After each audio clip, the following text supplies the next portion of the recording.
존경하는 선배 동료 의원 여러분, 강효상입니다.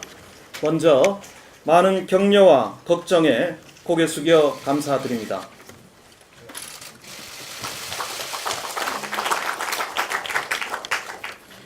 청와대가 감추려고 애쓰던 민낯을 국민 여러분께 공개한 이후 저는 한 주일 내내 여권 당정청의 십자포화를 받았습니다. 청와대의 겁박과 민주당과 외교부의 고발에 이어 오늘은 문재인 대통령이 직접 나서서 비판 대열에 가세했습니다. 매우 유감입니다. 아시다시피 저희들 야당 국회의원에게는 정권을 견제하고 정부 여당의 실정을 드러내야 하는 마땅한 책무가 있습니다. 문제를 알고도 묵인한다면 이는 헌법에 의해 국정통제권을 부여받은 헌법기관으로서 직무유기입니다. 저희가 두려워해야 할 것은 국민이지 권력이 아닙니다. 제가 정상통화 내용을 공개한 이유는 그동안 분위기로만 느끼셨던 한미일 동맹 간의 한국 패싱 현상을 국민들께 있는 그대로 보여드리고 상황의 심각성을 알려드리기 위함이었습니다. 평가는 국민과 전문가들의 몫입니다.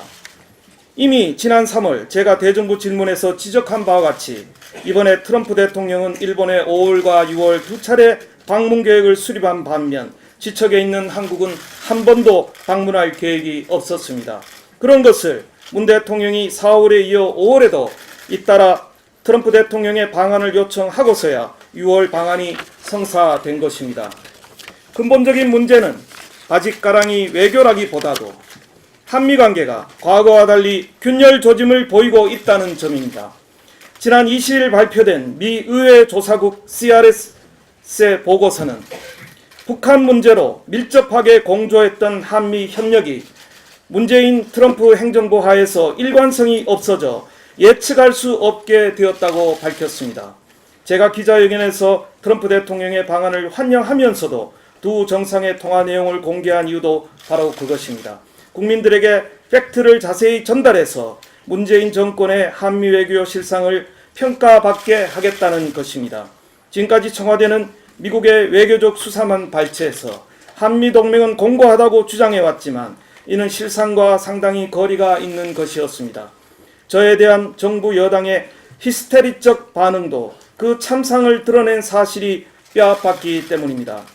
일본 언론에 따르면 트럼프 대통령은 지난 27일 아베 총리에게 문 대통령으로부터 와달라는 방한 요청을 여러 번 받았다면서 제 발표와 똑같은 얘기를 했다고 합니다.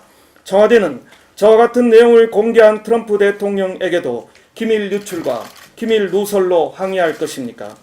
지난 2006년에도 참여정부 외교부 의전 비서관이 NSC 상임 회의록을 당시 여당인 열린우리당 최재천 의원에게 통째로 보여준 사건이 있었습니다. 해당 공무원은 당시 내부 징계 처분에 그쳤습니다. 민주당은 내부 징계고 한국당은 형사 고발입니까? 또한 존경하는 나경원 원내대표님과 김재경 의원님께서 말씀해 주셨다시피 문재인 정부에서 기밀을 멋대로 공개한 사례는 차고 넘칩니다.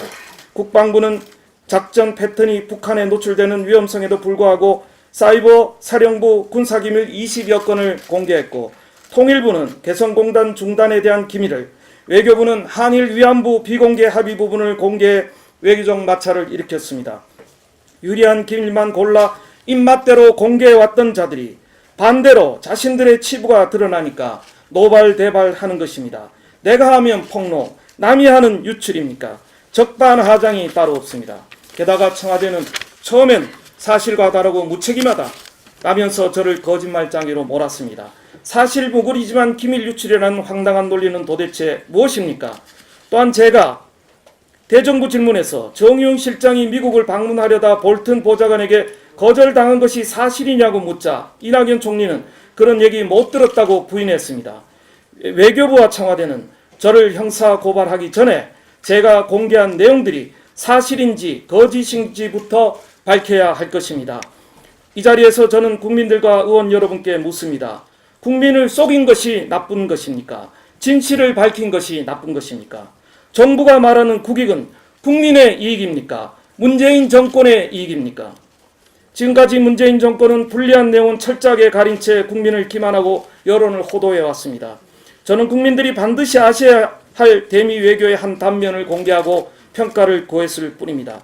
판례 수도 기밀은 기본권 보호 차원에서 정말 제한적으로 적용해야 함을 명시하고 있습니다. 행정 편의적으로 1급에서 3급으로 분류하는 것이 아니라 그 내용이 관건인 것입니다. 결국 지극히 당연한 의정활동을 정부 여당이 기밀 유출 혐의로 프레이밍시오 야당의 입에 재갈을 물리려는 것이 이번 사태의 본질입니다. 이는 야당 의원이 정부가 감추고 싶은 내용을 입에 담았다고 해서 기밀도 아닌 내용을 기밀로 침소 봉대하고 겁박하고 전국을 자기 뜻대로 끌고 가려는 책략인 것입니다. 선배 동료 여러분, 베네수엘라, 러시아에서처럼 냉전 이후 민주주의는 선출된 지도자에 의해 붕괴되어 왔음을 역사는 증명해 왔습니다. 상권 분립을 부정한 정권은 예외 없이 독재로 흘렀습니다. 지금 대한민국에서 자성도 브레이크도 없이 정책 참사가 이어지는 것 또한 문재인 정권이 야당의 견제를 거부하고 독재 드라이브에만 몰두하기 때문입니다. 정부 여당의 폭정을 막고 제대로 된 야당 역할을 하는 것은 현재 우리 자유한국당밖에 남지 않았습니다. 여기서 우리가 물러서면 대한민국이 걸어온 영광의 역사는 문재인 정권에 의해 몰락할 것이라는 현실이 저는 너무나 두렵습니다. 문재인 정권의 치부를 밝힌 공무원들은 모두 적폐와 범법자 누명을 덮어쓰고 공격받았습니다. 존경하는 신재철 의원님도 신재민 사무관도 김태우 특검반원도 그랬습니다. 이번 사건도 마찬가지입니다. 제 폭로에 공익적 가치가 있는지 여부는 이미 흔들리는 한미관계가 말해주고 있습니다. 문재인 정권 이후 잿더미로 변해가는 한미동맹의 잔해 위에서 말입니다. 지난 2월 말 하노이 참사 이후 그렇게 감싸고 돌던 김정은마저 문 대통령에게 오지랖 넓은 중재자 역할 그만하라고 외면하고 있습니다. 오직 북한만 바라보는 외교정책은 한미일 동맹을 수렁으로 몰아가고 있습니다.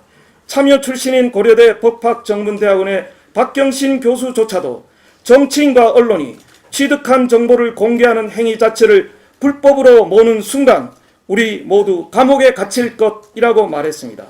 제1야당과 저를 향한 이번 집권 세력의 공격은 의회 민주주의를 후퇴시키고 언론의 자유를 위축시키는 매우 위험한 불장난입니다. 우리 자유한국당이 일치단결해서 싸워야만 문재인 정권의 폭정을 막아낼 수 있다는 것을 호소드립니다. 저는 공직사회를 겁박하고 불편한 야당 의원의 입을 막으려는 정부 여당의 탄압에 앞으로도 당당히 단호히 대처하겠습니다. 공포 정치와 압제에 굴하지 않고 끝까지 싸우겠습니다. 감사합니다.